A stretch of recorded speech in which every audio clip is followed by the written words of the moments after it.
সুধী সজ্জন বৃন্দ,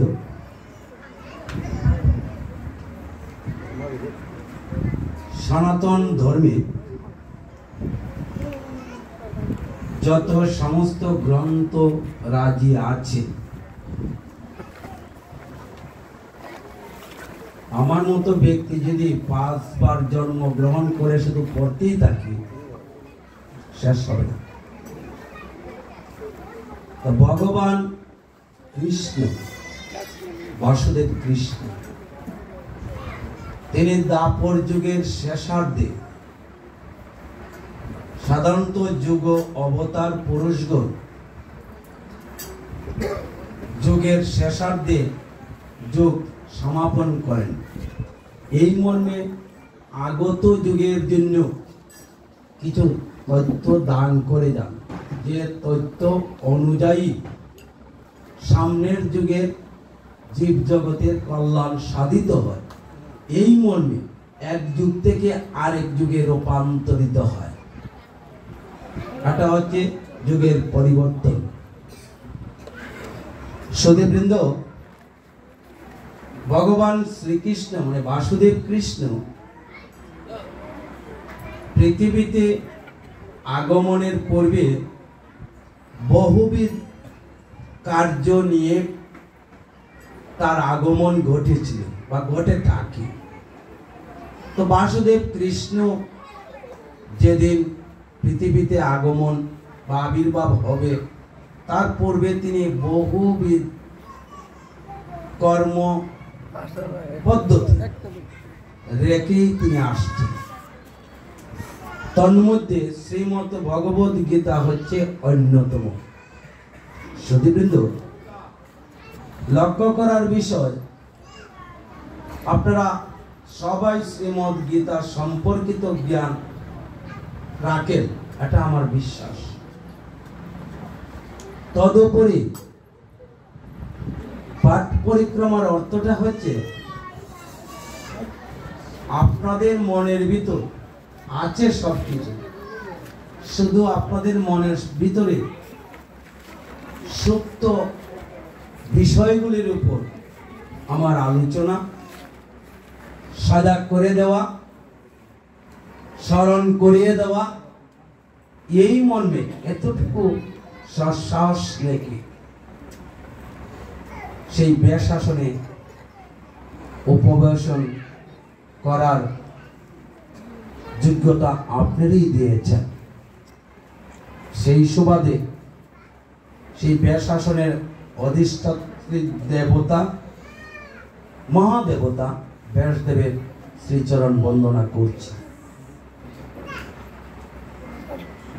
সুধীবৃন্দ, ধর্মতত্ত্ব আমরা বহু গ্রন্থে শুনেছি, বহু ভাষণ শুনেছি, বহু গ্রন্থের বিচারও শুনেছি। তো শোনার মধ্যেই কিন্তু কার্যকরিতা নয়। শোনা মানে শ্রবণ করা। ভাগবতের নববিধা ভক্তির মধ্যে শ্রবণ ভক্তি হচ্ছে শ্রেষ্ঠ ভক্তি। শ্রবণ ভক্তির মধ্যে মনোনিবেশ করা যায়। আর অন্যান্য ভক্তি, আর যে অষ্টম পর্যায়ের ভক্তি আছে, এগুলা নির্ভরশীল। কিন্তু শ্রবণ ভক্তি একদম ফ্রি। আমাদেরকে এই স্বাধীনতা দিয়েছেন যে তুমি শ্রবণ করো আগে, শ্রবণ করার পর তারপর তুমি কিছু করো।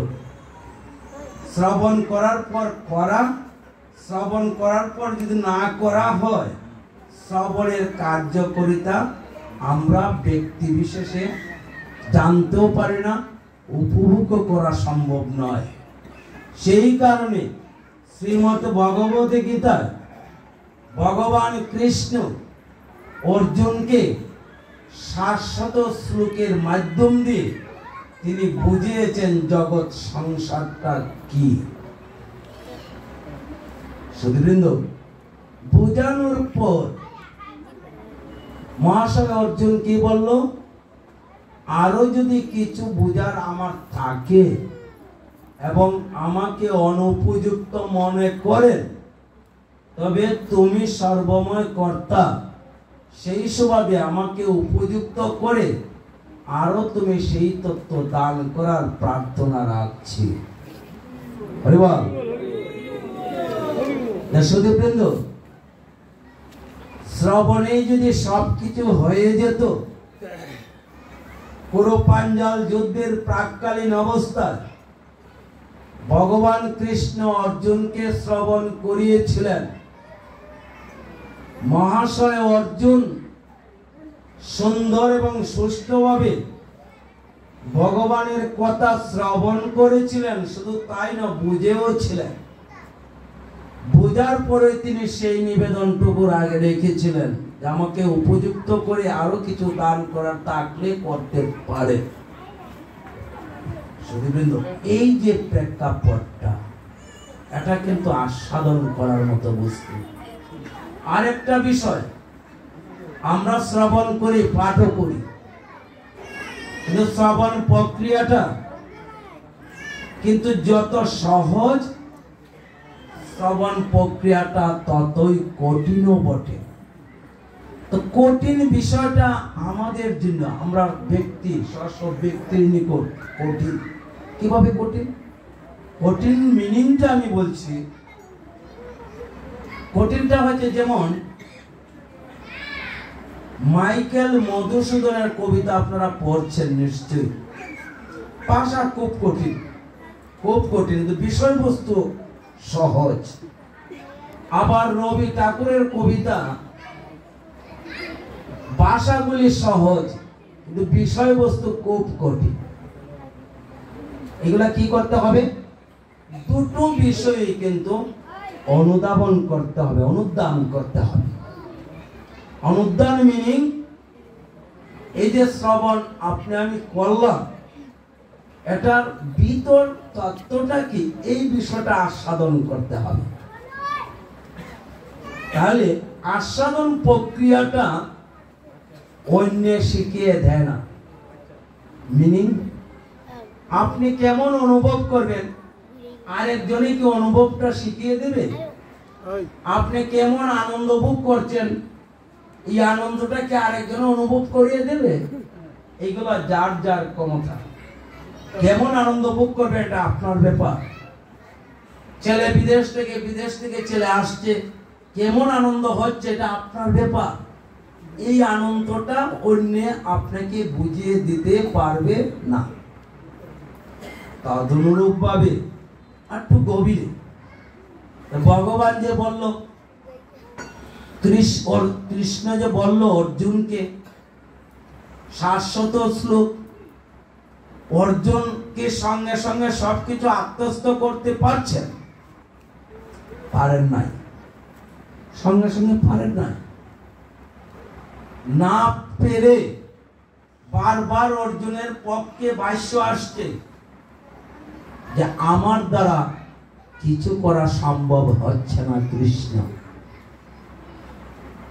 অর্থাৎ আমি আপনার ভাষ্য সবকিছু বুঝে উঠতে পারছি না। সুধীবৃন্দ, আজকের প্রেক্ষাপট এই জায়গা। ভগবান কৃষ্ণ কথা বলছেন, অর্জুনকে বুঝাচ্ছেন, আর অর্জুন বারবার বলছে আমি বুঝে উঠতে পারছি না। তাহলে একজন বলছে বুঝে উঠতে পারছি না, আর আরেকজন মানে ভগবান কৃষ্ণ বলতে আছে যে তোমাকে বুঝতে হবে। পাকটা কত বড় দেখুন। একজনে বলছে বুঝতে হবে, অন্যজন বলছে বুঝে উঠতে পারছি না। জটিল। শ্রীমদ ভগবত গীতা এই রকম একটি গ্রন্থ, যেটা আপনাকে সঙ্গে সঙ্গে বলতেছে বুঝতে হবে, সঙ্গে সঙ্গে বলতেছে আমার ব্রেনে কাজ করছে। সুধীবৃন্দ, এই অর্থেই বলছি শ্রীমদ ভগবতী গীতা খুব সহজতর গ্রন্থ নয়, এটা আস্বাদন করার মতো একটি গ্রন্থ। কেমন? এই কারণে ভগবান কৃষ্ণ অর্জুনকে বলছেন, জন্ম কর্ম চ মে দিব্য মেবি जो व्यक्ति तत्व तो त्यक्त देहं पुनर्जन्म नयति मामिति अर्जुन। अर्जुन आमार जन्म एवं कर्म सम्बन्धे जिनि जानेन तार आर पुनर्जन्म हय ना, तबे तत्व तो सठिक भावे जानते हबे। तो सदीवृंद দেখুন ভগবান কৃষ্ণ কি সহজভাবে একটা জিনিস দিচ্ছে, আমরা কি জিনিসটা সহজভাবে নিতে পারছি? সহজভাবে নিতে পারছি না। আমরা কিন্তু বুঝেই যাচ্ছি, কিন্তু অনুধাবন করতে পারছি না। কেমন বলছে, যে আমার জন্ম এবং কর্ম সম্বন্ধীয় জ্ঞান রাখেন তার আর পুনর্জন্ম হয় না। পুনর্জন্ম বন্ধ হয় কি জন্য? ভগবান কৃষ্ণের জন্ম এবং কর্ম সম্বন্ধে জানলে। সদীবৃন্দ দেখুন, ভগবানের জন্ম এবং কর্ম, জন্মটা কি লক্ষ্য করার একটা বিষয়। আমরা কিন্তু প্রায়ই জন্মাষ্টমীতে, এই যে জন্মাষ্টমী শব্দটা আমরা প্রয়োগ করে থাকি, ভগবান শ্রীকৃষ্ণের জন্মোৎসব। ভগবান শ্রীকৃষ্ণ কি জন্মগ্রহণ করেছিলেন সেদিন? আপনারা জানেন, কিন্তু আমি আপনাদের সাথে শেয়ার করছি জাস্ট। ভগবান শ্রীকৃষ্ণ দিয়ে শুরু করছি। ভগবান শ্রীকৃষ্ণ কংসের কারাগারে তার প্রকাশ হয়েছিল, তার জন্ম। কংসের এই শিশুরা আসতে, কংসের কারাগারে ওনার জন্ম হয়েছিল আমরা তো জানি, কিন্তু না, ভগবান শ্রীকৃষ্ণের জন্ম হয়নি। ভগবান শ্রীকৃষ্ণের আবির্ভাব, আবির্ভাব আর জন্মের মধ্যে ব্যবধান আছে, অনেক ব্যবধান। আবির্ভাব প্রকট হওয়া, এখন নয়, অদৃশ্য জায়গা, শূন্য জায়গার মধ্যে প্রকট হওয়া। যেমন নরসিংহ অবতারের তত্ত্বে আপনারা প্রবেশ করে দেখবেন, ওই জায়গায় কিন্তু নরসিংহদেব জন্মগ্রহণ করেনি। তিনি কি হয়েছিলেন? প্রকট হয়েছিলেন। বলছে, স্তম্ভর ভিতর কি তোমার ঈশ্বর আছে? বলছে আছে। প্রকট তো হয়েছিল। তাহলে প্রকট হওয়া আর জন্ম নেওয়া দুটো বিষয়।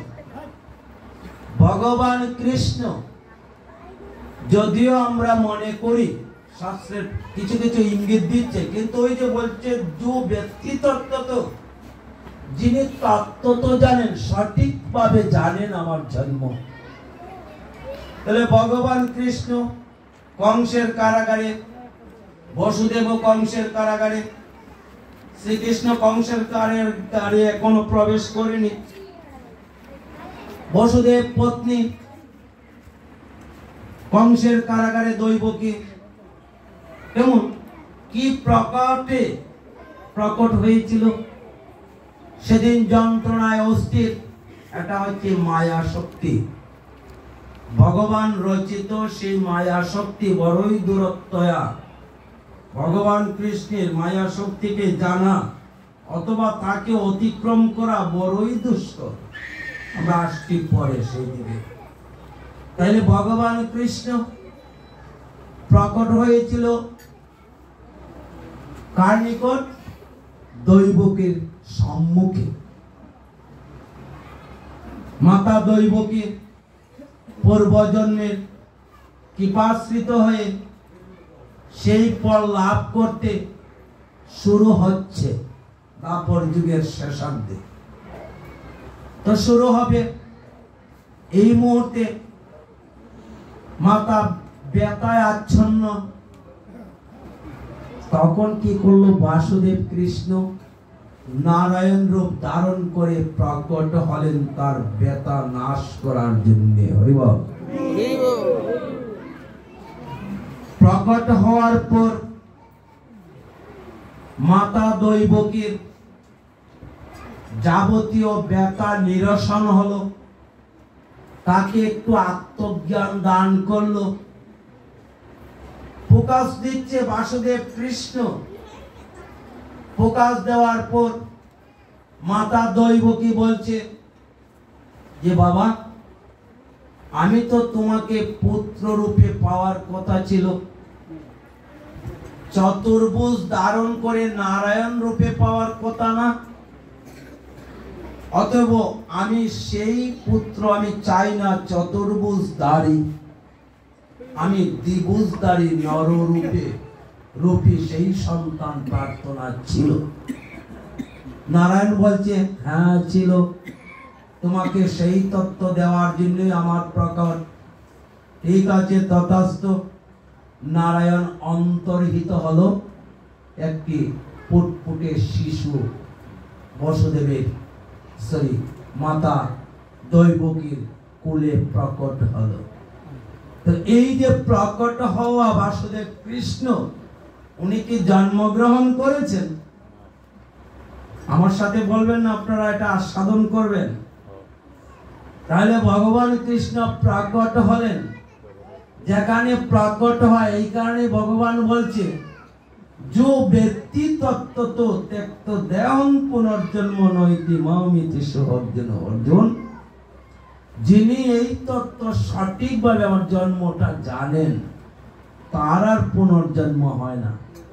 এখন যদি বলি পাঁচটা শিশুর মধ্যে ভগবান কৃষ্ণ দৈবকীর গর্ভে আসছিল, কংসের কারাগারে জন্মগ্রহণ করেছে, এটা যদি আমরা ভাবি তাহলে জন্ম কর্ম চবে হয়ে যাবে, সঠিক তত্ত্বটা আমরা পাবো না। বিদায় ভগবানের সেই যে আবির্ভাব তিথি, যাকে জন্মাষ্টমী বলি, এই কারণে শ্রীমদ্ ভগবদ গীতা আরেকটি শ্লোকে আছে, অগ্নিয়ে না যায় পুরা বায়ু না পরশে, জলেতে না করেন স্থান আছেন যুগে যুগে। যাকে অগ্নিও সে পুড়তে পারে না, বায়ুতেও শুষ্ক করতে পারে না, জলেও সিক্ত করতে পারে না, যিনি অজু হপিসন বেত্তা ভুবন আমিশ্বর হপিসন, যিনি শাশ্বত অব্যয় সনাতন, যার জন্ম এবং কর্ম নেই, তিনি হচ্ছে অব্যয় পুরুষ সনাতন। ভগবান কৃষ্ণ বাসুদেব কৃষ্ণ বলছে, এখন যদি ওনাকে বলে ওনার জন্ম হয়েছে, তত্ত্ব হবে না জানা। কাজে ওনার আবির্ভাবটা কি? এই যাত্রা বলছে যে ব্যক্তি তত্ত্ব, যিনি তত্ত্ব জানেন। তাহলে সুধীবৃন্দ, আমার আলোচনার প্রেক্ষাপট ছিল অর্জুন বলছে আমি বুঝতে অসুবিধা হচ্ছে, আর কৃষ্ণ বলছে তোমাকে বুঝতে হবে। আলোচনার প্রেক্ষাপটে কি ওই জায়গায় আসছে? একটি তত্ত্ব চলে আসছে, জন্ম কর্ম চমে। তাহলে আমরা ভগবান কৃষ্ণ সম্পর্কে জন্ম শব্দের অর্থটা আশা করি আমরা অবগত হয়েছি। গীতায় আছে যার জন্ম হয় তার মৃত্যু হয়, কিন্তু অজ শাশ্বত অব্যয় সনাতন পুরুষের আমার জন্ম নেই, মৃত্যু নেই। আর পৃথিবীতে বাস্তব শ্রীমৎ ভগবত গীতা সম্পূর্ণটি বাস্তব ধর্মী একটি গ্রন্থ, যা বাস্তবতার মাধ্যমে ভগবানের প্রকট দিয়েছেন আপনার আমার মধ্যে দিয়ে। তাহলে ভগবান বাসুদেব কার মধ্যে থাকে? বাসুদেব কোথায় থাকে? আমার আপনার মধ্যে তাকে অবস্থান করে। যার জন্য গীতার অধ্যায়ে বলছে মামুই বাংশ জীবলোক জীবভূত সনাতনম। অর্জুন, প্রতিটি জীবলোক আমারই অংশ। যে ব্যক্তি তত্ত্ব, তো প্রতিটি জীবলোক আমারই অংশ। আমার অংশ হিসাবে অর্জুন তোমার ভিতর যা করছো তা আমিই করছি। তত্ত্ব জটিল, ভগবান যা বলতেছে, আমি তোমার ভিতর যা করছো তুমি, সেটা আমি করছি। কঠিন তত্ত্বে প্রবেশ আমরা একটু দেখবো জিনিসটা কি। ভগবানের ইচ্ছা অর্জনের মধ্যে দিয়ে আগত যুগের সার্বিক কল্যাণার্থে একটি কিছু দান করবে, যা ভাগবতীয় কথা, অর্থাৎ কলির যুগের জন্য। দাপর যুগ তো শেষ হল, যুদ্ধের অবসানে দাপর যুগ শেষ। অর্জুনকে তো সেদিন যে কোনো জায়গা থেকে অর্জুনকে সে আত্মজ্ঞানী করে তুলতে পারতেন যে কোনো সময়, কিন্তু করেন নাই। উনি সময়টা নিয়েছেন যুদ্ধ পর্ব। বৃন্দ, ভগবান কৃষ্ণ যুদ্ধের কথা বলছে। যুদ্ধ দেখেন কি বিপরীত ধর্মী কথা। একদিক দিয়ে ধর্ম কথা বলছে, আরেক দিক দিয়ে ভগবান কৃষ্ণ বলছে যুদ্ধ করো, তোমাকে যুদ্ধ করতে হবে। আর অর্জুন বলছে আমি যুদ্ধ করতে পারবো না। করছিল আলোচনার শিরোনাম, কথাটা মনে রাখবেন। অর্জুন বলছে বুঝে উঠতে পারছি না, কৃষ্ণ বলছে তোমাকে বুঝতে হবে।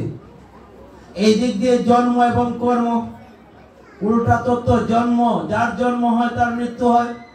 আর ভগবান বলছে আমার জন্ম নেই, মৃত্যু নেই, আমার কথা শুনো। এবার বলতেছে যুদ্ধ, যুদ্ধ তোমাকে করতে হবে। অর্জুন বলতেছে আমার দ্বারা যুদ্ধ করা সম্ভব নয়। কি উল্টা তত্ত্ব, সারাটাই উল্টা। ভগবান এবার কি বুঝাবে সেই জায়গায়? সতীবৃন্দ, কোনো সমস্যা নেই, কোনো সমস্যা নেই। তো মনটা ওইদিকে না দিলেই চলবে, না দিলেই চলবে। এবার ভগবান বলতেছে তোমাকে যুদ্ধ করতে হবে। লক্ষ্য করুন কথা, মনোনিবেশ করেন। ভগবান বলতেছে যুদ্ধ করতে হবে, উল্টা তত্ত্ব। অর্জুন বলতেছে আমার দ্বারা যুদ্ধ করা সম্ভব নয়। সতীবৃন্দ, এই যে যুদ্ধের বিষয়, এটা কিন্তু সাধারণ তত্ত্ব নয়, মোটেই সাধারণ তত্ত্ব নয়। আমরা যা সাধারণ বলে মনে করি, কুরুক্ষেত্রের যুদ্ধের প্রাঙ্গণে যে তত্ত্ব উদ্ঘাটন হয়েছে তা মোটেই সাধারণ তত্ত্ব নয়। সাধারণ তত্ত্ব আমরা সাধারণভাবে বুঝতে পারি, কিন্তু সাধারণের মধ্যে যে গভীর তত্ত্ব লুকায়িত, এটা কিন্তু যার যার ভাবে অসাধারণীয় বা উদ্ঘাটন করতে হবে। অতি সহজে উদ্ঘাটন কিন্তু হয় না, তত্ত্ব উদ্ঘাটন সহজে হয় না। যেমন আপনারা নিশ্চয়ই উদাহরণটা জানেন, তারপরে বলছি বুঝে রাখার জন্য, মনে রাখার জন্য। দুধ থেকে হয় দধি, দধির থেকে হয় মাখন বা ননি, তারপর হয় ঘৃত। কিন্তু এই দধিটাকে কিন্তু আবার মন্থন করতে হবে। অনেকে তো এখন মায়েরাও তো জানেও না, অনেক বয়স্করা জানেন, এগুলো মন্থন করতে হয়, প্রেসার ক্রিয়েট করতে হয় দধিকে। প্রেসার ক্রিয়েট না করলে কিন্তু সেই ননি বা মাখন আপনারা পাবেন না। ননি মাখন যদি না উত্তোলন বানাতে পারেন, তাহলে ঘৃত নামক পদার্থের সন্ধান মোটেই পাবেন না। এখন যদি মাটাকে, গুলকে, দইকে বলেন যেমন ঘৃতের মতো স্বাদ, কথাটা মোটেই সঠিক হবে না, শুদ্ধ হবে না। তাহলে ঘৃত, মধু, আমরা যাই বলি, এগুলার এক একটা স্বাদ, কিন্তু স্বাদটা সাধারণ নয়, স্বাদটা হচ্ছে আস্বাদনীয়। ঘি যদি চামড়ার মধ্যে লাগানো হয়, এটা কি স্বাদ বোঝা যাবে? এটা কি ধরনের ঘৃত, এটা স্বাদ বোঝা যায়। ঘৃতের স্বাদ আপনাকে কি করতে হবে? আস্বাদন করতে হবে। তা আস্বাদন করার পূর্বে ঘৃত আসতে হবে, ঘৃত উৎপাদন করতে হবে, সাধারণ কথা নয়।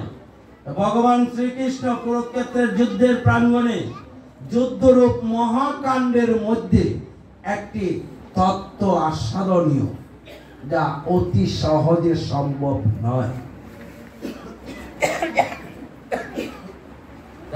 আবার আসছি আলোচনায়। ভগবান কৃষ্ণ বলছেন তোমাকে যুদ্ধ করতে হবে।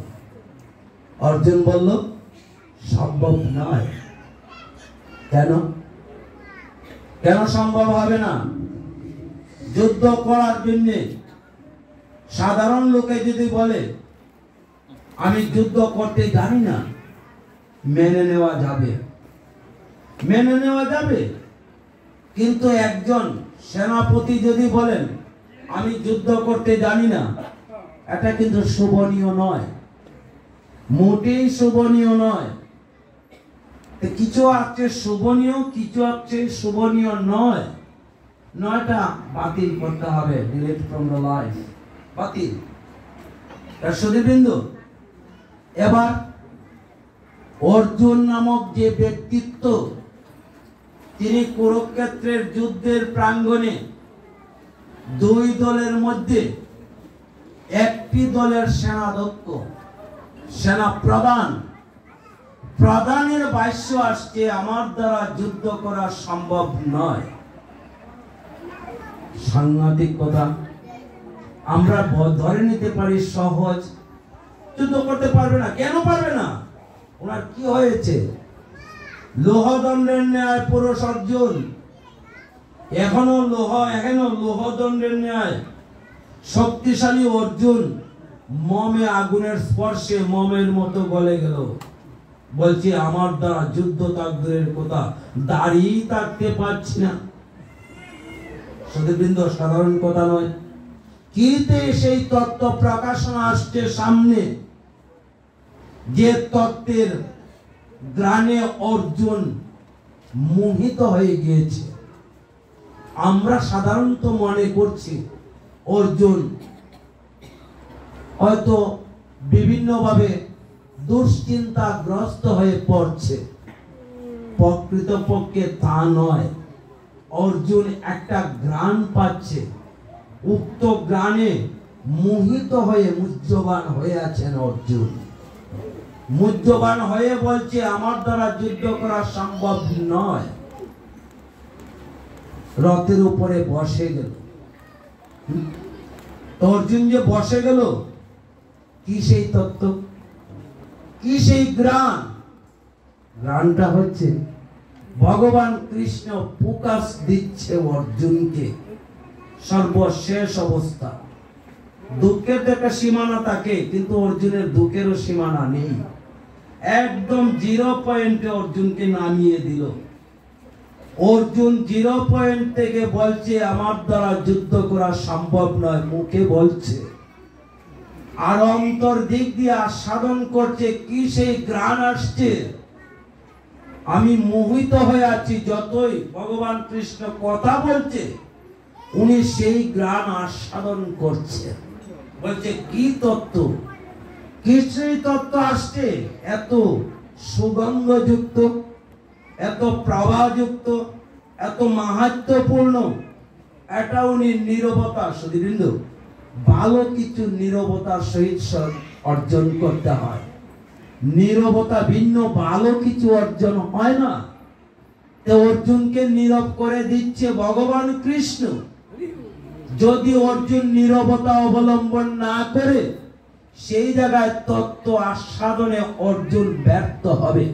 বিদায় অর্জুনকে নীরব নিস্তব্ধ করে দিচ্ছে কৃষ্ণ সেই তত্ত্ব দ্বারা।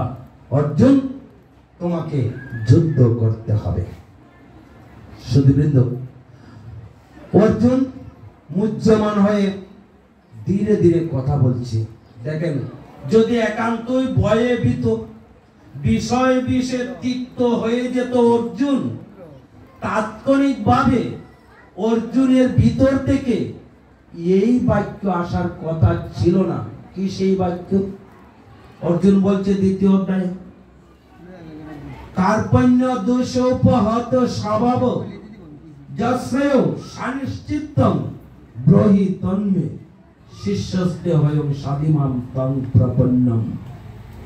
দেখেন সুধীবৃন্দ, যদি বিশেষ তত্ত্বের জ্ঞান না পেতেন অর্জুন, তাহলে এই শব্দগুলি প্রকাশ করার কথা না অর্জুনের ভিতর দিয়ে। অর্জুন বলছে, হে কৃষ্ণ, উভয় দিক দিয়ে সন্তুষ্টতা লাভ করছেন। অর্জুনও সন্তুষ্টতা লাভ করছেন, ভগবান কৃষ্ণ সন্তুষ্টতা লাভ করছেন। অর্থাৎ অর্জুন জানেন কিসের জন্য তিনি মুহ্যমান হয়ে আছেন, আর কৃষ্ণ জানেন কিসের জন্য অর্জুনকে মুহ্যমান করে রাখছেন। উভয়ই কিন্তু আস্বাদন করছে। কৃষ্ণ আস্বাদন করছে অর্জুনের কাছে আমি দিচ্ছি যা, তাও অর্জুনের মধ্যে প্রতিস্থাপন হচ্ছে কিনা এটা আমাকে দেখতে হয় মাঝে মধ্যে। অর্থাৎ যে জ্ঞান দিচ্ছে অর্জুনকে কৃষ্ণ, ভগবান কৃষ্ণ সঙ্গে সঙ্গে পরীক্ষা নিচ্ছে অর্জুনের মধ্যে দিয়ে যে আমি যে তত্ত্বগুলি দিচ্ছি এইগুলি অর্জুন গ্রহণ করতে পারছে কিনা। বিদায় অর্জুনের মধ্যে দিয়ে তা প্রকাশ করে দিচ্ছে। অর্জুন বলছে করজোড়ে করে, হে কৃষ্ণ, আমি এমনই জ্ঞান শূন্য হয়ে পড়ছি।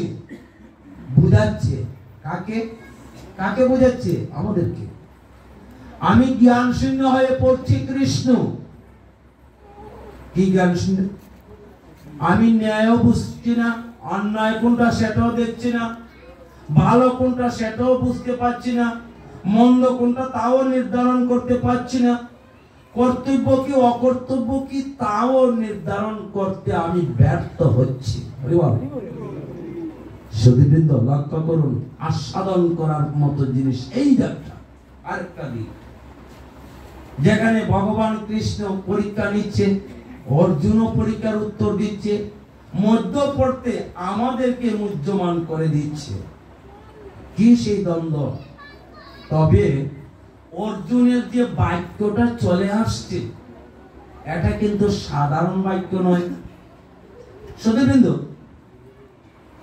কোন যারা নাকি ব্রেন আউট হয়ে যায়, এদের কাছে যদি কোন তথ্য কথা দেওয়া হয়, এদের কানে কি প্রবেশ করবে? আপনারা কি বলেন? প্রশ্ন আসে। কোন রাগান্বিত ব্যক্তির নিকট যদি আপনি গিয়ে বলেন ভগবানের কথা, যে ভাই মন থেকে এগুলো ছাড়ো, তোমার তো ভাই বান্ধব, তুমি একটু বসো, রাগ করো না, একই কথায় মন গলবে? বলবে না? তাইলে মানুষটাকে কি করতে হবে? যার যে ধরনের অবস্থান সেই অবস্থান নিয়ে কথা বলতে হবে। ভগবান কৃষ্ণ পরীক্ষা নিচ্ছে অর্জুনকে, অর্জুন আমার কথা বুঝতে পারছি কিনা এই তত্ত্ব দিচ্ছে। অর্থাৎ একটা মিউচুয়াল সৃষ্টি করছে। অর্জুন দুঃখে কষ্টে ভারাক্রান্ত। কেন দেখাচ্ছে ভারাক্রান্ত? আসলে তিনি আস্বাদন করছে কি সেই তত্ত্ব আমাকে দিবে। আবার ভগবান কৃষ্ণ ফোকাস দিচ্ছে, অর্জুন হু হু করে তুতা পাখির মতো কথা বলছে। কথাও সাধারণ কথা নয়, শ্রেষ্ঠ তত্ত্বের প্রকাশ দিচ্ছে। যেখানে অর্জুন লোহদণ্ডের মতো শক্ত, সে একেবারে বিমর্ষ হয়ে পড়ল। দেখাচ্ছে কৃষ্ণ হাসছে, স্মিত হেসে হেসে বলছে। এবার হাসির তরঙ্গে অর্জুন একটি শ্রেষ্ঠ কথার উত্তর দিচ্ছে। অর্জুন বলছে, হে কৃষ্ণ, আমি যতটুকু বুঝছি বা বুঝতে পারছি, কিসের বোঝা? দ্বিতীয় অধ্যায়ে তো অর্জুন বোঝার কথা না, দ্বিতীয় অধ্যায় শুরু। প্রথম অধ্যায়ে অর্জুন তার দুঃখের কথা বলল আর আস্বাদন করছে। দ্বিতীয় অধ্যায় শুরু হলো, বোঝার কথা না, কিন্তু কি তত্ত্ব দিচ্ছে দেখেন, মুখ দিয়ে কি বের হচ্ছে। অর্জুন বলছে, হে কৃষ্ণ, ভালো মন্দ আমি নির্ণয় করতে পারছি না, কর্তব্য অকর্তব্য বুঝে উঠতে পারছি না, আমার জন্য কোনটা শ্রেয় এবং কোনটা শ্রেয় নয় তাও নির্ধারণ করার ক্ষমতা আমার কাছ থেকে বিতাড়িত হয়েছে। এবার আমি তোমার নিকট সমর্পিত, তুমি আমার বন্ধু হিসাবে নও, সখা হিসাবেও না, কি হিসাবে? তুমি আমাকে সেই তত্ত্ব দান করো যা আমার জন্য শ্রেয়স্কর, কল্যাণকর হয়। তুমি আমাকে দিবে, কিভাবে দিবে? তুমি আমাকে দিবে শিষ্যস্তে হয়ং স্বাদিমাম তং প্রপন্ন। দেখেন কত বড় সিদ্ধান্ত চলে আসছে অর্জুনের মুখ দিয়ে, কি সিদ্ধান্ত আসছে। এই যে বিমর্ষ অবস্থায় অর্জুন আছে, আসলে সে আস্বাদন করছে, আর বাহিরে আমাদেরকে দেখাচ্ছে তিনি বিমর্ষ আমাদের মতো আস্বাদন করছে। আস্বাদন যদি না করতেন, ভিতর যদি সজাগ না থাকতো অর্জুনের, তবে এমনতর শ্রেষ্ঠ বাক্য আসার কথা না। সুধীবৃন্দ, আমরা যখন বিভিন্ন হয়তো রোগে জর্জরিত হয়ে পড়ি, যখন আর কোনো উপায় থাকে না, তখন কিন্তু ভগবানের নিকট শরণাপন্ন হই, তখন কিন্তু ভগবানকে আমরা চিনি, ভগবানের প্রতি আমরা শরণাপন্ন হই, সমর্পিত হই, একদম সমর্পিত হই। এমনিতে কিন্তু হই না। তাহলে ভগবান কৃষ্ণের নিকট বা ঈশ্বরের নিকট সমর্পিত যখন সারা যে কোনো প্রবাহের, ঘটনা প্রবাহের যখন সব রাস্তা রুদ্ধ, তখন কিন্তু আমরা শরণাপন্ন হই গুরুদেবের নিকট। শ্রেষ্ঠ কথা। অর্জুন কি তত্ত্বটা বুঝলেন? যে কৃষ্ণ সখা হিসাবে না, বন্ধু হিসাবেও নয়। আমি তোমাকে বাসুদেব কৃষ্ণ রূপে দেখছি, তাও নয়। তুমি আমার গুরু, আমি তোমার শিষ্য। গুরুদেব শিষ্যকে যেভাবে এই সংসার থেকে, যাবতীয় বিষয় বাসনার তিক্ততা থেকে উদ্ধার করে আনন্দ রতিতে বিভূষিত করে রাখে, সেইভাবে তুমি আমাকে শিষ্য রূপে এই জ্ঞান দান করে আমার কল্যাণের পথ সহজ করে দাও। কিভাবে? শিষ্য রূপে আমাকে গ্রহণ করো। হরি বল। তাহলে শুধু বন্ধু,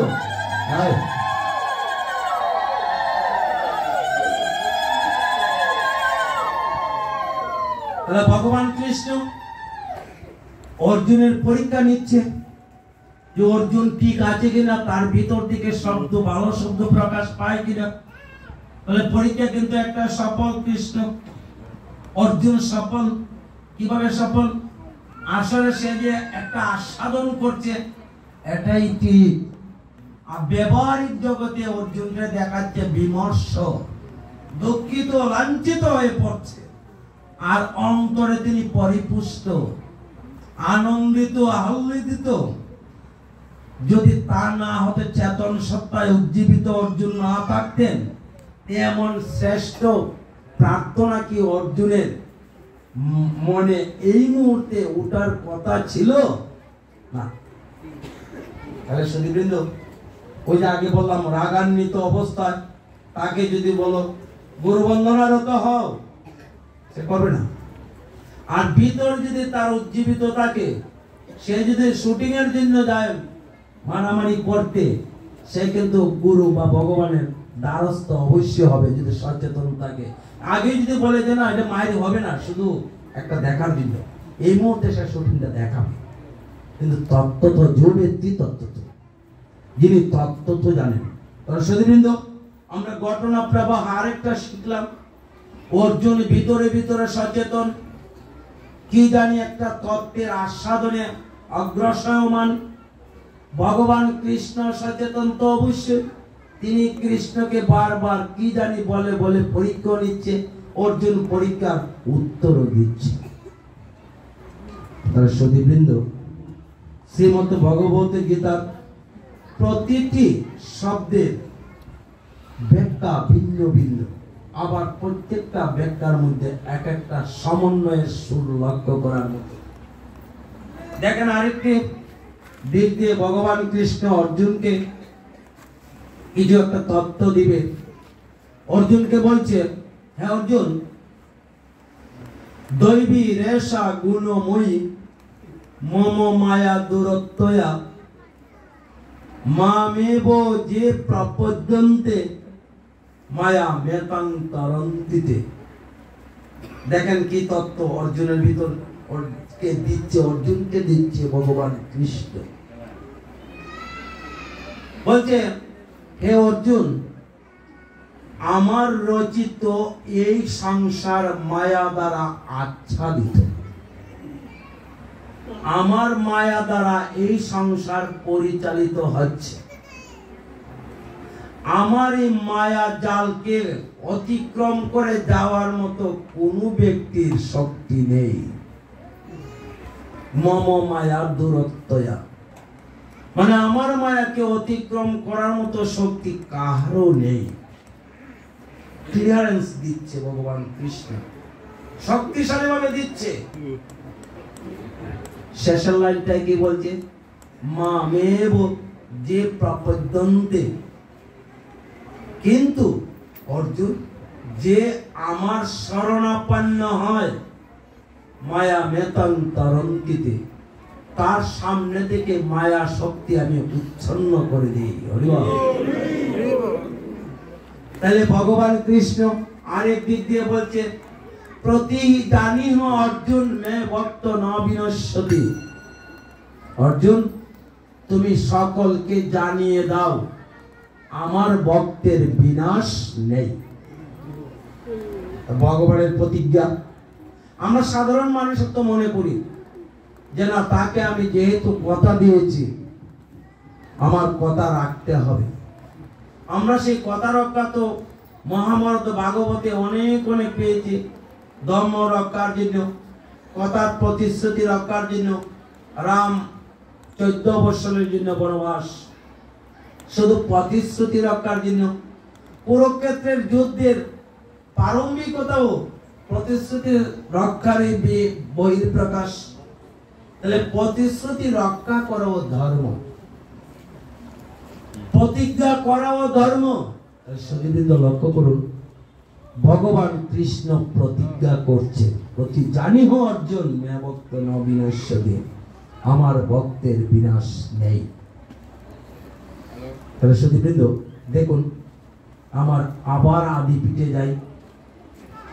অর্জুন বলছে, মনে রাখবেন কথাগুলি, অর্জুন বলছে যুদ্ধ করতে পারবো না, কৃষ্ণ বলছে তোমাকে করতে হবে। এর প্রেক্ষাপটে আমরা তার বাক্য নিশ্চয় সমন্বয়ের দিকে আগাচ্ছি। এবার ভগবান যে বলল, যে আমার শরণাপন্ন হয় তাকে আমি তার উপর থেকে মায়া শক্তি উচ্ছন্ন করে দিই, মানে পরিষ্কার করে দিই। তাই মায়া শক্তির দ্বারা কিন্তু আমরা এই জগৎ পরিচালিত হচ্ছে। তো মায়া শক্তি এমন একটা শক্তি যাকে দেখা যায় না, দেখা যায় না, আপনি অনুভবও করতে পারবেন না। কিছু কিছু মায়া শক্তি আছে অনুভবও করতে পারবেন না। যেমন বয়স হওয়ার সাথে সাথে দেখবেন গ্রাণ শক্তিও অনেকটা চলে যায়, চলে যাবে। যারা বয়স্ক তারা বুঝবে। শ্রবণ শক্তি অনেকটা চলে যায়, কম শুনে। দৃষ্টি শক্তি কমে যায়, দেখা হয় কম। এগুলা কিভাবে আহরণ করছে? ক্রমে ক্রমে। আমি দেখলাম এক ভদ্রলোকের পেপার এইভাবে পড়তেছে। আমি বললাম, কাকু এইভাবে পেপার করেন, ঘটনা কি? ওইভাবে মানে পেপার তো পেপার। আমি না, আপনি তো অনেক দূর নিয়ে পড়ছেন। তাই তো। অর্থাৎ উনি আর অনুভবই করতে পারলেন না উনি যে পেপার পার্টস থেকে দূর চলে গেল, উনি জানেনই না। সতীবৃন্দ, মায়া শক্তিটা এইভাবে গ্রাস করে নিচ্ছে আমাদেরকে, ক্রমে ক্রমে বুঝতে দিচ্ছে না। মার কোলে শিশু যেভাবে বর্ধিত হচ্ছে, মা কি দেখতে পায় শিশু বড় হচ্ছে? দেখতে পায় অন্যরা, 15 দিন পরে যখন দেখে শিশু বর্ধিত হয়, কিন্তু শিশু তো তার পাই না, মায়ও তার পায় না। ক্রমে ক্রমে কিভাবে সেই মায়া শক্তি আমাদেরকে পরিচালনা করছে তা বোঝা বড়ই কঠিন। এই কারণে ভগবান কৃষ্ণ বলছে, মামেব যে প্রপদ্যন্তে। অর্জুন, যে আমার শরণাপন্ন হয়, যে আমাকে সমর্পিত হয়, তার উপর মায়া শক্তি আমি উচ্ছন্ন করে দিই, অর্থাৎ পরিষ্কার করে দিই। মায়া শক্তি আর থাকে না।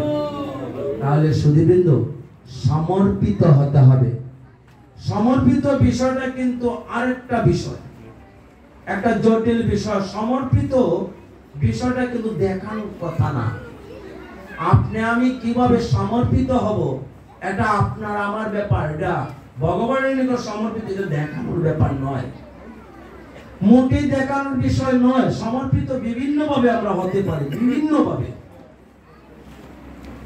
যেমন সমর্পিত হওয়ার কিছু রূপ, যে পদ্ধতিগুলি অবলম্বন করলে আমরা ভগবানের প্রতি, গুরুদেবের প্রতি সমর্পিত হতে পারি। যেমন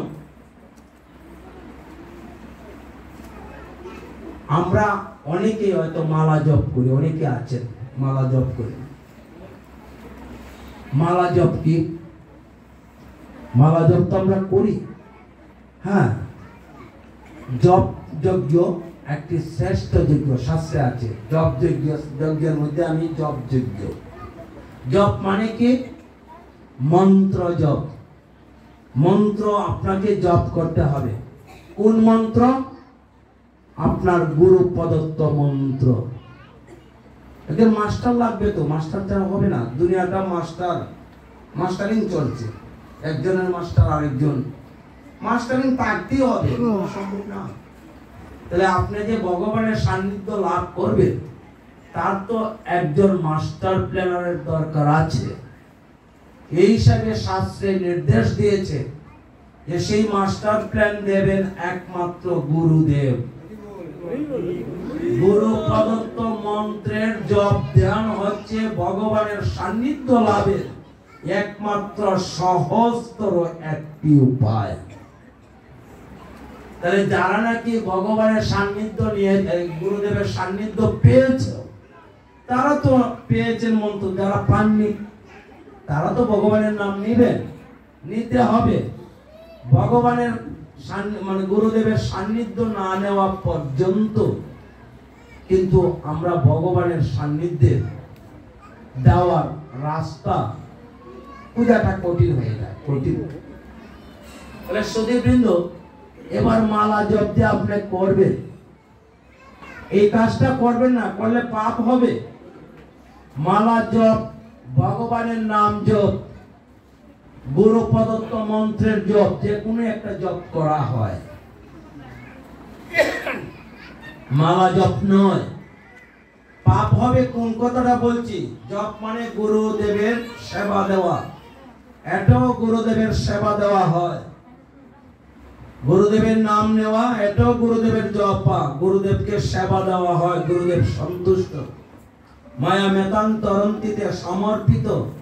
এখন এই উক্ত মালা আপনি জপ করছেন, গোবিন্দের নাম জপ নয়, গোবিন্দের নাম মালা নয়, গোবিন্দের নাম জপ করছেন, ভালো, গুড নয়। কিন্তু জপ মানে ধ্যান। জপ মানে ধ্যান, গুরুদেবের মন্ত্রের সঙ্গে নিজেকে লিঙ্ক সৃষ্টি করা। যখন জপবেন, গুরুদেব তত্ত্ব বা ভগবান তত্ত্ব ওই জায়গায়, গুরুদেব তত্ত্ব ওই জায়গায় মিডিয়া, আর গুরুদেব আমাদেরকে দিচ্ছে সরাসরি ওই জায়গায় যোগাযোগ করা। তার প্ল্যানিং মাস্টার হচ্ছে গুরুদেব। গুরুদেব তত্ত্ব দিচ্ছে আমাদেরকে, এই মন্ত্রটুকু জপ করু, জপ করলে এই হবে। গুরুদেব বলছে, ভগবান বলেন নাই, গুরুদেব বলছে। গুরুদেবের সাথে সেই লিঙ্ক সৃষ্টি করতে হলে শুধু একমাত্র ধ্যান তত্ত্বের মাধ্যমে গুরু এবং শিষ্য মধ্যে কিন্তু আর কেউ নেই। গুরু এবং শিষ্য মেথডটা কি, পদ্ধতিটা কি? পদ্ধতিটা হচ্ছে নাম। এই যে নামের সাথে যুক্ত হচ্ছে, নামের সাথে যুক্ত হওয়া মানে গুরুদেবেরকে সেবা দেওয়া, গুরুদেবের ধ্যান করা। এখন এই ধ্যান করছেন নামের সঙ্গে আপনি, আবার সঙ্গে সঙ্গে আপনি কথাও বলছেন, আরেকজনকে উত্তরও দিচ্ছেন, আরেকজনকে দেখাচ্ছেন, আজকে একাদশী, মালাটা জপ করবেন আপনি হেঁটে হেঁটে, কখনো এই কাজটা করবেন না। এটা দেখানোর বিষয় না, এটা ধ্যান বিষয়, ভক্তি মার্গ। ভক্তি অর্জন আপনার হচ্ছে কিনা তার পরীক্ষা নিবে ভগবান, গুরুদেব না। আপনি পরীক্ষা দেখাবেন অন্যকে। অনেকে দেখবেন এতে কয়দিন আগামী পরশুদিন কীর্তন হবে, সেই জায়গায় দেখবেন কিছু কিছু লোক আসবেন ভক্তি মার্গ অবলম্বন করে, নাম জপটা রেখে দিবেন, রেখে আসবেন, নাম জপ করবেন, ভালো কথা। আপনি কেন? এটা তো আপনার সাধনার দল, এটা দেখানোর বস্তু নয়। এটা আপনি দেখাবেন কেন মানুষকে? দেখানোর জিনিস না। আপনি ভগবানের প্রতি কতটুকু অনুরক্ত হয়েছেন, এটা আপনার সাবজেক্ট, আপনার বিষয়। এই কারণে রামকৃষ্ণ পরমহংসদেব বলছেন ধর্ম তিনটি জায়গায় থাকে, বনে, মনে, কোণে। এই তিন জায়গার মধ্যে ধর্ম কথাটা অযুক্তি, একেবারে যুক্তিনিষ্ঠ। তা বন, এই জগতে বন পাবেন না। বর্তমান যে যুগ চলছে, এই যুগে আপনি জঙ্গলে যান, জঙ্গলে গিয়ে খাদ্য পাবেন না। মানুষ বসবাস করছে সারা জঙ্গল, আমরা জানি সেই জঙ্গলে মানুষের বসবাস। তাহলে বনে বন পাবেন না খুঁজে। কোণে, কোন মানে নিস্তব্ধতা, নীরবতা, নীরবতা আপনি পাবেন না। আপনি বসছেন এই জায়গায়, দেখবেন আপনার নাতি, আপনার মেয়ে, আপনার ছেলে আপনাকে ডিস্টার্ব দিচ্ছে। আপনি নাম জপছেন, এই মুহূর্তে দেখবেন আপনার বন্ধু বান্ধব এসে আপনাকে ডাকছে। এটা কি? ওই যে ভগবান বলছে মায়া মেতাং তরুণদূতে মম মায়া দূরত্বয়া, এটা মায়ার কাজ, এটা কলির কাজ। যেখানে আপনি নাম জপেন আপনাকে ডিস্টার্ব দিবে, ডিস্টার্ব দিবে। এই ডিস্টার্ব থেকে বাঁচার পথ বলছে বন, বনে, কোনেও ডিস্টার্ব কোনো পাবেন না। একমাত্র পথ হচ্ছে মনে। মনটা আপনার সাথে থাকে।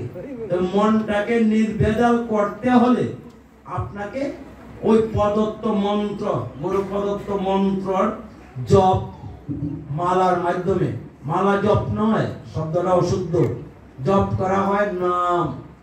নামটা একটা মাধ্যম, মালাটা হচ্ছে একটা মাধ্যম। একটা মালা জপলে একটা পোর্স উঠে।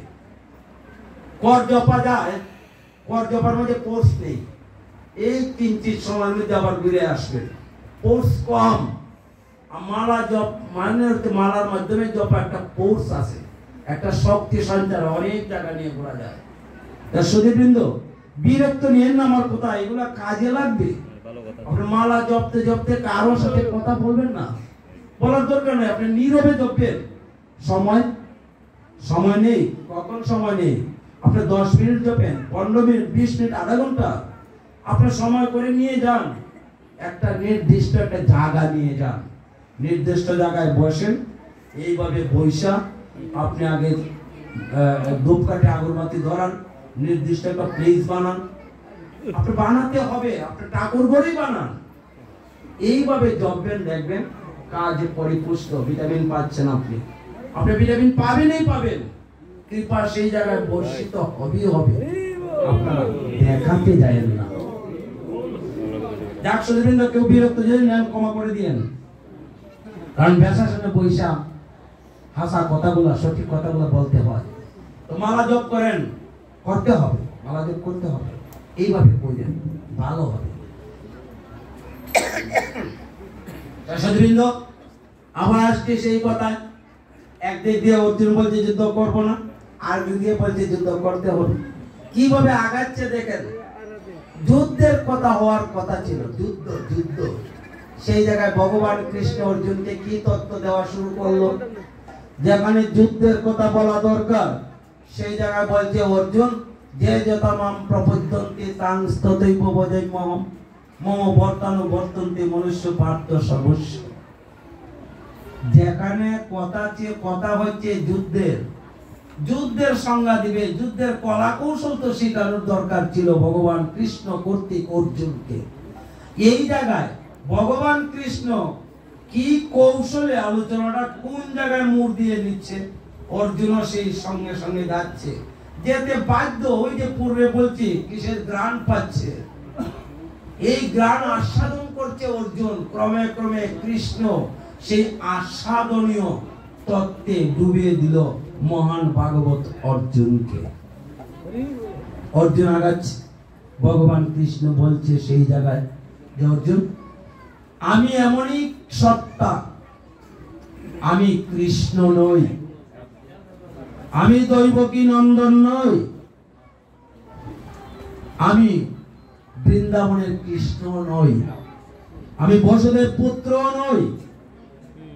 আমি কে? আমি বাসুদেব সর্বইদম। আমি বাসুদেব।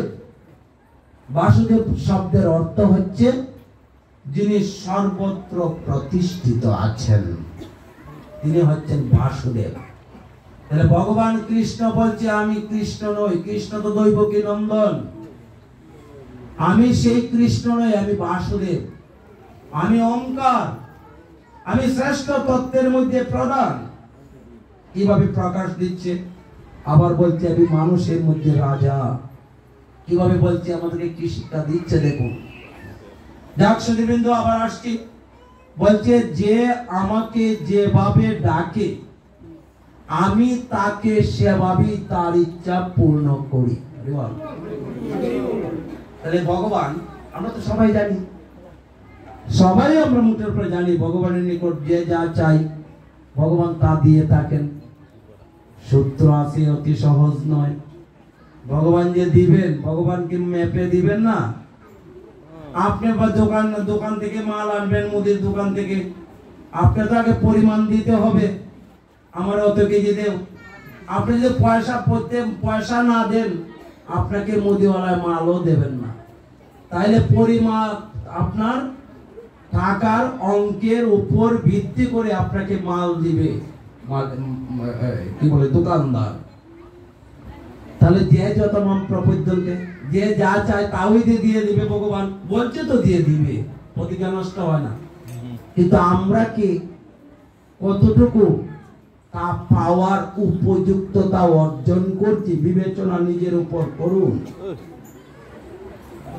আমরা কতটুকু অর্জন করছি? আমরা যে চাইবো ভগবানের নিকট, এই চাওয়াটা কতটুকু শুদ্ধ হচ্ছে কিনা, এটার জন্য আমরা কতটুকু প্রস্তুত আছি, তা নিজের উপর বিচার করুন।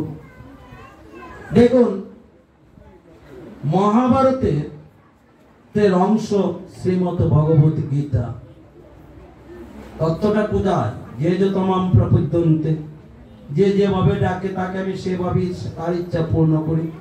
কিন্তু চাওয়াটা কি? চাওয়াটা হচ্ছে অন্তঃকরণের বহিঃপ্রকাশ। অন্তঃকরণ মানেটা হচ্ছে যখন আমরা বহু চিন্তায় পড়ি, চিন্তার বেড়া জালে যখন আমরা হাবুডাবু খাই, এই জায়গাটার নাম হচ্ছে অন্তঃকরণ, যেখান থেকে সমাধান দিবে আপনাকে আমাকে। অন্তঃকরণ যদি শুদ্ধ না হয়, তাহলে চাওয়াটাও শুদ্ধ হবে না। তাহলে চাওয়াটা শুদ্ধ করতে যে আমার আপনার অন্তঃকরণটাকে শুদ্ধ করতে হবে, নতুবা সম্ভব না। অন্তঃকরণ শুদ্ধ করার পদ্ধতিটা কি?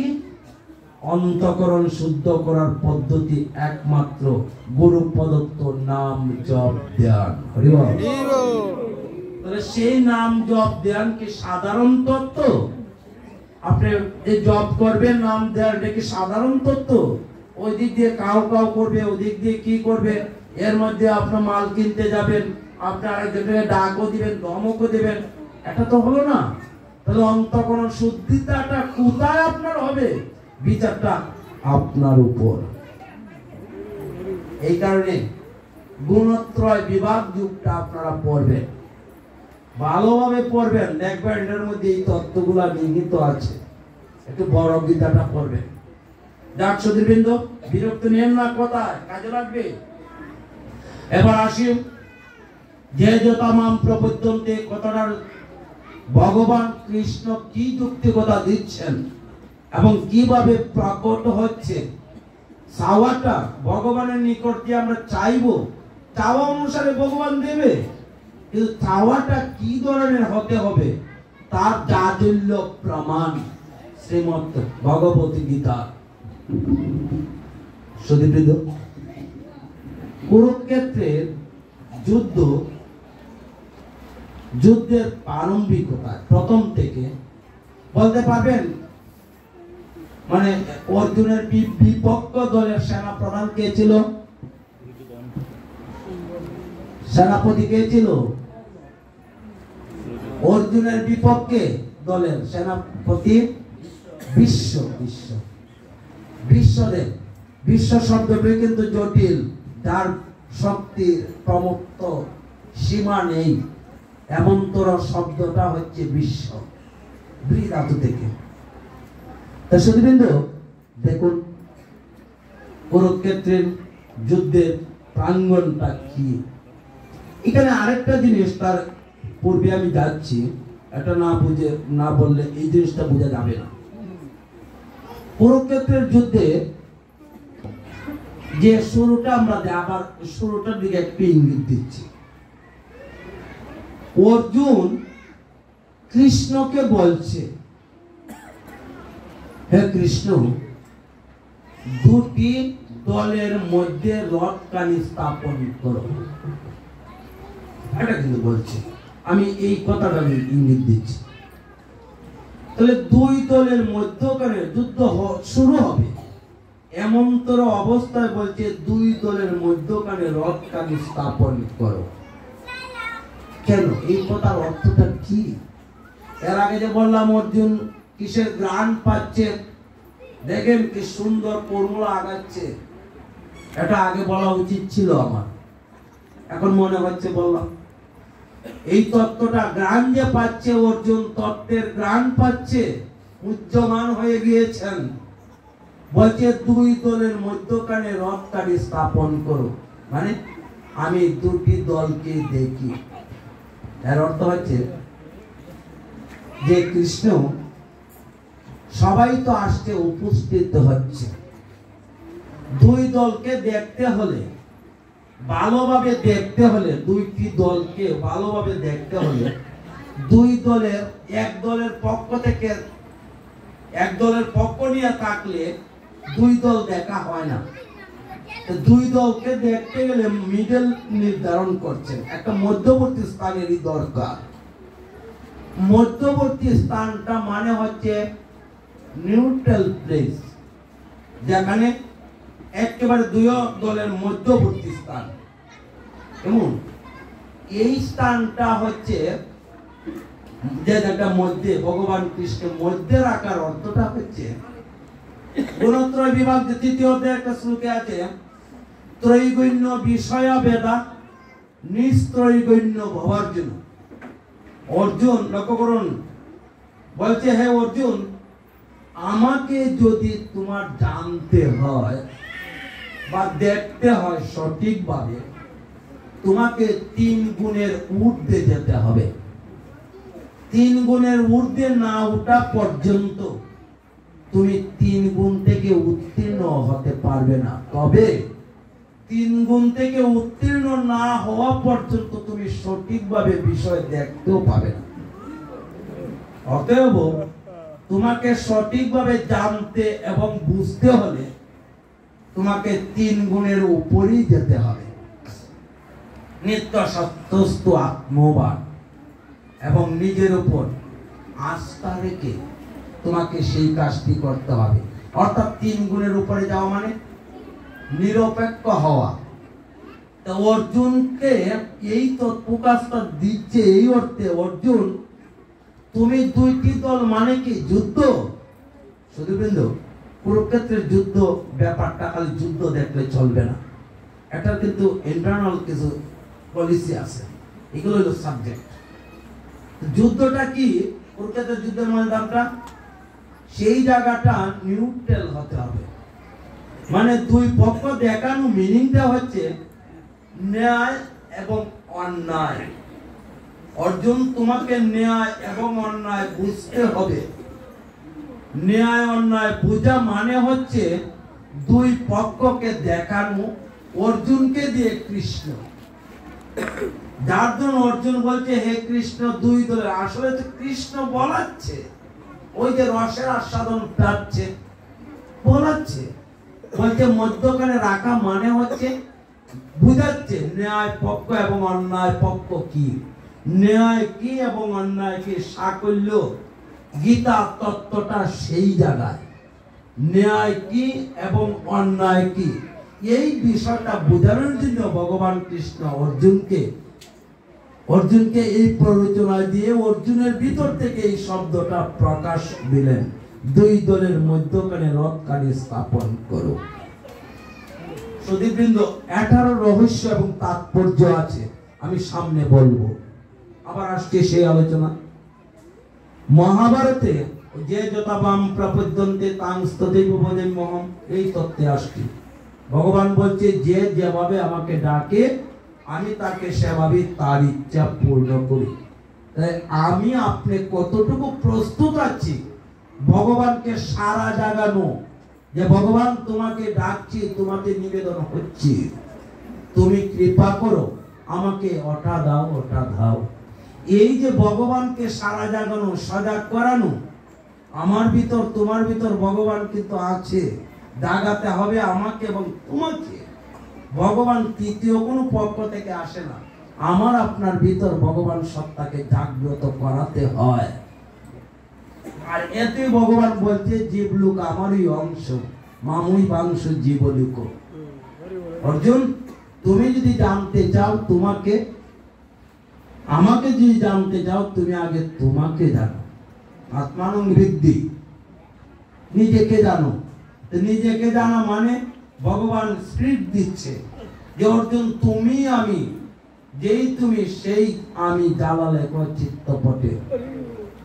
সুধীবৃন্দ, জালালের আরেকটা গান আছে যেখানে জালাল কত বড় আত্মতত্ত্ববিদ ছিলেন।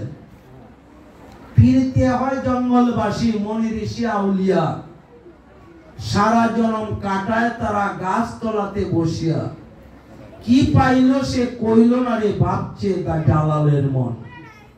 লক্ষ্য করার ব্যাপার, সাংঘাতিক তত্ত্ব, একই তত্ত্ব, আত্মতত্ত্ব, আত্মজ্ঞান তত্ত্ব। কি এর তো টানে, প্রীতির টানে, প্রীতির টানে, প্রেমের টানে জঙ্গলবাসী হয়ে যাচ্ছে মানুষ। ফিরতে হয় জঙ্গলবাসী মনি ঋষি আউলিয়া, সারা জনম কাটায় গাছ তোলাতে বসিয়া, সারাটা জনম কাটিয়ে দিচ্ছে। জালাল দুঃখ করে বলছে তারা যে কাটিয়ে দিচ্ছে জনম, তা তো দেখছি, কি পাইল সে কইল না ভাবছে জালালের মন। কিন্তু তাদেরকে প্রশ্ন করলে তারা উত্তর দেয় না কি পাইল। এটা এমন একটা পাওয়ার জিনিস, পাওয়ার যেটা কাউকে দেখারও না, কাউকে বলারও না। এটা এমন একটা পাওয়ার, এটা আপনি নিজে আত্মানন্দিত, নিজের সাথে নিজে অ্যাডজাস্ট হয়ে যাওয়া। এটাই বলছে ভাবতেছে জালালের মন। এবং আবার একই সুরের কথা দেখেন লালনে বলছে, লালন বলে হলাম ভ্রান্ত, বেদ বেদান্তে না পাই অন্ত, দূর হতে অধিক দুরন্ত, অচিন্ত সাধনার ধন। তত্ত্ব একটাই, আপনাকে আত্মানন্দিত হতে হবে। নিজেকে, নিজের কথাই বলছে, চরম হলো সাধনার ধন, আপনাকে সাধন পথে আগাতেই হবে।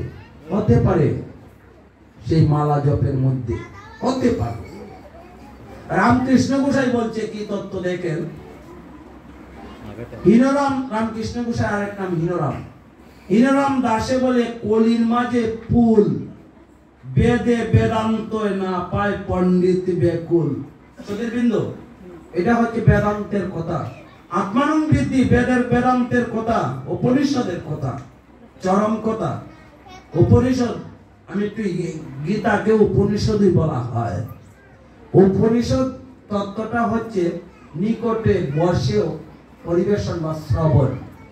কার নিকটে? গুরুজনের নিকটে বসে উপবেশ করা, আত্মজ্ঞান শ্রবণ করা, আত্মস্থ করা। যাক সুধীবৃন্দ, আবার আসছি সেই জায়গায়। ভাবতেছে জালালের মন। রামকৃষ্ণ গোসাই বলছে হীনরাম দাসে বলে কলির মাঝে ফুল, সহজ কথা, কলি থেকে তো ফুলের সৃষ্টি হয়, স্বাভাবিক। কিন্তু শেষের কথাটা কি বলছে, কোন সমন্বয় আছে কি সেই জায়গায় ফুলের সঙ্গে? বেদে বেদান্তে না পায় পণ্ডিত বেকুল। বেদ বেদান্তের সমাধান নেই। গাছ আগে আসছে না গোটা আগে। বেদ বেদান্ত এটা নিয়ে হাজার হাজার বছর কাটিয়ে দিচ্ছে। দ্বৈত অদ্বৈতবাদে ভিন্ন ভিন্ন মত, কোন সমাধান দিচ্ছে না। দ্বিজদাসের গান, দ্বিজদাস বলছে, রামকৃষ্ণ গোসাই বলছে, এনরমদা কলির মাঝে ফুল, বেদে বেদান্তে না পায় পণ্ডিত বেকুল। সিদ্ধান্ত নেই, বেদ বেদান্তের সিদ্ধান্ত নেই, পণ্ডিতগণ বেকুল। কোন তত্ত্ব নেই, তত্ত্ব মানে তত্ত্বের সুরাহা নেই। গোসাই বলছে, কি বলছে? কলির মাঝে ফুল মানে হচ্ছে, কলি শব্দের অর্থ হচ্ছে অন্ধকার অবস্থা, আচ্ছাদিত অবস্থা। আচ্ছাদিত বিষয় বিরাগে আচ্ছাদিত যে পরিবেশটা, অবস্থাটা আমাদের মন, এটাকে বলছে কলি। কলির মাঝে ফুল।